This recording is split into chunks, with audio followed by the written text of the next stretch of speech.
हाँ बेटा, अब हम आपको पढ़ाएंगे रीजनरेशन। ठीक है, तो रीजनरेशन की डेफिनेशन आपको बोर्ड पर दिखाई दे रही होगी, तो हम जल्दी से इसका क्या कर लेते हैं, इसे पढ़ लेते हैं और फिर हम इसे अच्छी तरीके से आपको समझाते हैं कि एक्चुअल में रीजनरेशन क्या होता है। तो मैं मोटा मोटा सा आपको थोड़ा सा अंदाजा बता देता हूँ कि इसमें एक ऑर्गेनिज्म होता है, यानी सिंपल एनिमल कह सकते हो या फिर सिंपल ऑर्गेनिज्म कह सकते हो, जैसे हाइड्रा हो गया या फिर फ्लैट बॉम प्लेनेरिया हो गया।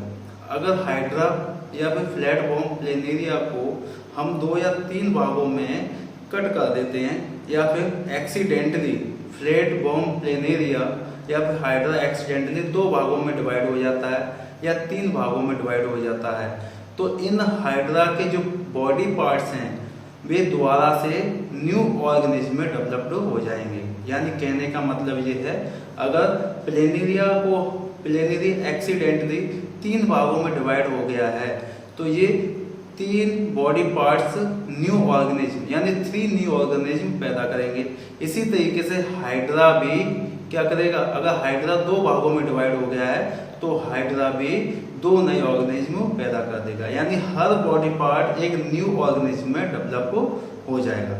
तो हम रीजनरेशन का मतलब समझ लेते हैं। The process of getting back a full organism from its body part is called regeneration.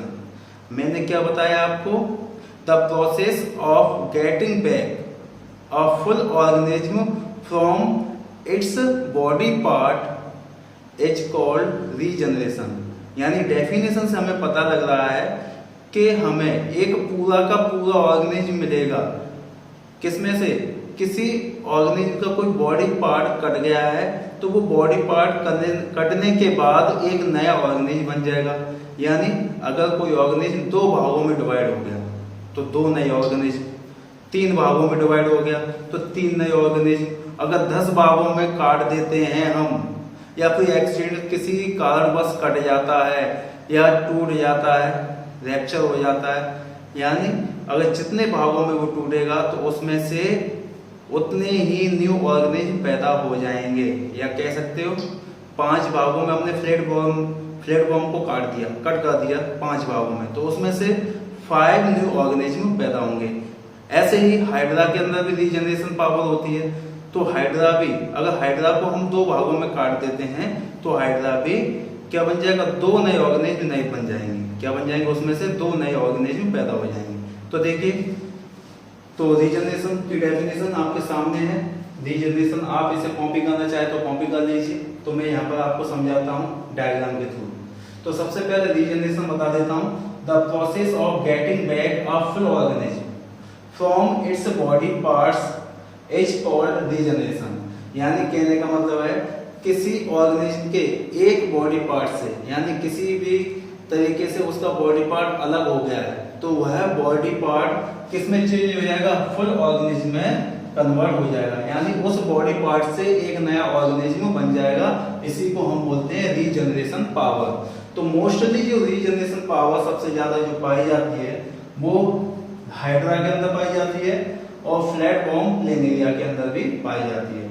Hydra भी कहाँ पर पाया जाता है, वाटर के अंदर पाया जाता है, और आपका फ्लैट बॉम प्लेनेरिया भी फ्रेश वाटर में पाया जाता है। तो यहाँ पर हमने आपको दिखाया है डायग्राम के अंदर जी, एक फ्लैट बॉम प्लेनेरिया है, यानी एक कह सकते हो पेरेंट है। ठीक है, अब हमने इसे क्या कर दिया, 3 कट कर दिए, यानी एक ऑर्गेनिज्म को 3 भागों में डिवाइड कर दिया, पहला, दूसरा एंड तीसरा। पहला पार्ट क्या है, पहला जी हो गया, दूसरा जी हो गया और तीसरा जी हो गया। अब ये तीनों के तीनों जो पार्ट हैं रीजनरेट होकर क्या बन जाएंगे, पहला ऑर्गेनिज्म बना, इसके दूसरे पार्ट से क्या बना, दूसरा ऑर्गेनिज्म बना, और इसके तीसरे पार्ट से भी ये तीसरा ऑर्गेनिज्म बन गया। तो इस तरीके से अगर फ्लैट बॉम प्लेनेरिया के अगर हम 10 पार्ट कर देते, क्या कर देते, 10 भागों में डिवाइड कर देते, तो उसमें से 10 नए ऑर्गेनिज्म बन जाते। उसी तरीके से क्या होता, हाइड्रा के साथ भी ऐसा ही होता।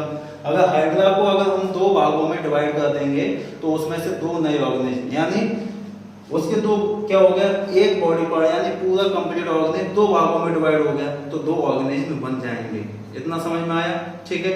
अब सबसे बड़ी बात ये होती है कि यहाँ पर देखने वाली बात ये है कि देखिए इस वाले बॉडी पार्ट के अंदर लोअर टू पार्ट्स नहीं है, यानी इस पहले वाले पार्ट के पास लोअर टू पार्ट्स नहीं है, ठीक है।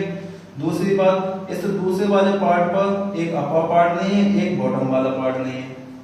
और अगर ये थर्ड वाले पार्ट की देखा जाए तो इसके दोनों अपर पार्ट नहीं है। लेकिन ये किस तरीके से, यानी कहने का मतलब क्या, ये मल्टी सेलुलर सिंपल ऑर्गेनिज्म है, तो ये अपने अंदर रीजनरेशन पावर कैसे लेके आ रहा है। यानी कहने का मतलब क्या है, हमने पढ़ा है कि जो सेल के अंदर जो रीजनरेशन पावर होती है वो अपनी जैसी ही सेल डेवलप कर पाती है। क्या कर पाती है? अपनी जैसी ही सेल डेवलप कर पाती है। लेकिन इस फ्लैट बॉम्ब प्लेनेरिया की जो सेल्स हैं वो क्या कर रही हैं, अपनी जैसी सेल को डेवलप कर ही रही हैं, लेकिन अदर बॉडी पार्ट्स की भी सेल को डेवलप कर रही हैं, तभी तो इसमें से न्यू ऑर्गेनिज्म बन रहा है। ऐसा कैसे हो रहा है? तो बेटा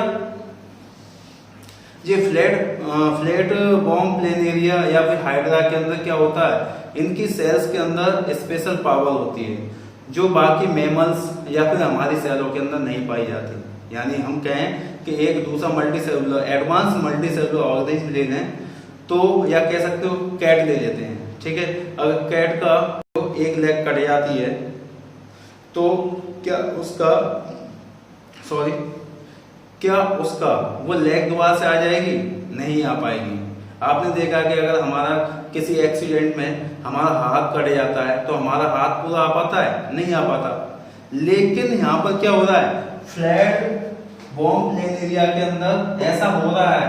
ये क्या कर रहा है, इसकी सेल्स अदर पार्ट्स की भी सेल्स को क्या कर रही है, डेवलप कर रही है, तभी क्या बन रहा है, एक कंप्लीट ऑर्गेनिज्म बन रहा है। यहाँ पर भी देखिए इसके अपर पार्ट नहीं है, लोअर पार्ट नहीं है, ये सिर्फ बीच की सेल्स हैं, ये भी क्या कर रहे हैं, रीजनरेट होकर ये न्यू ऑर्गेनिज्म बना रही है।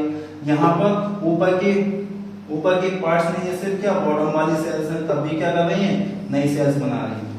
तो कहने का मतलब क्या है कि जब फ्लैट बॉम्ब प्लेनेरिया की जो सेल्स होती हैं उनके अंदर जैसे ही वो कट होती हैं तो उनके अंदर डिफरेंशिएशन चालू हो जाता है और जल्दी से क्या करती है, अपनी ही जैसी क्या करती है, सेल्स बनाना स्टार्ट कर देती हैं।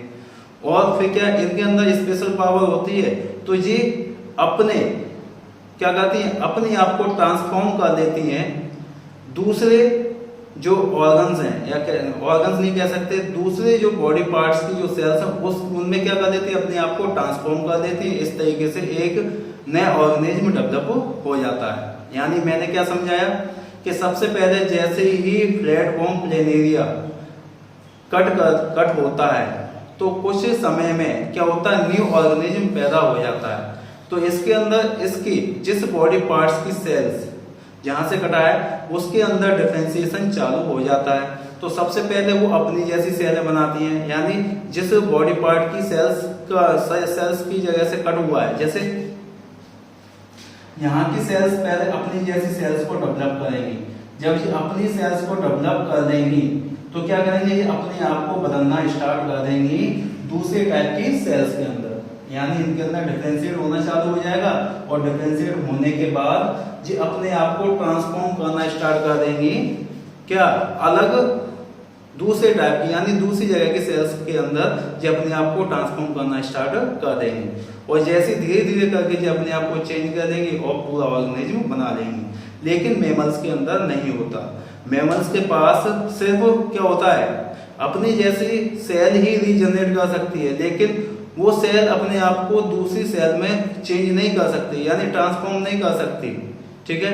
तो ये बड़े जो मल्टी सेलुलर ऑर्गेनिज्म होते हैं, एडवांस ऑर्गेनिज्म होते हैं, उनके अंदर ये इस टाइप की पावर नहीं मिलती है, जिससे क्या है कि वो उसके बॉडी पार्ट से पूरा ऑर्गेनिज्म नहीं बन सकता। सिर्फ क्या है, ये कुछ ही सिंपल मल्टी सेलुलर ऑर्गेनिज्म के अंदर ऐसा पाया जाता है, जिनके अंदर जो दो मेन है वो क्या है, आपका फ्लैट बॉम्ब प्लेनेरिया और दूसरा का हाइड्रा।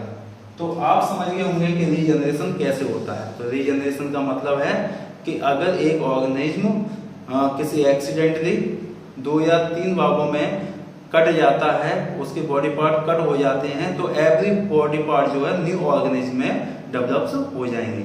यही क्या है, आपका रीजनरेशन है।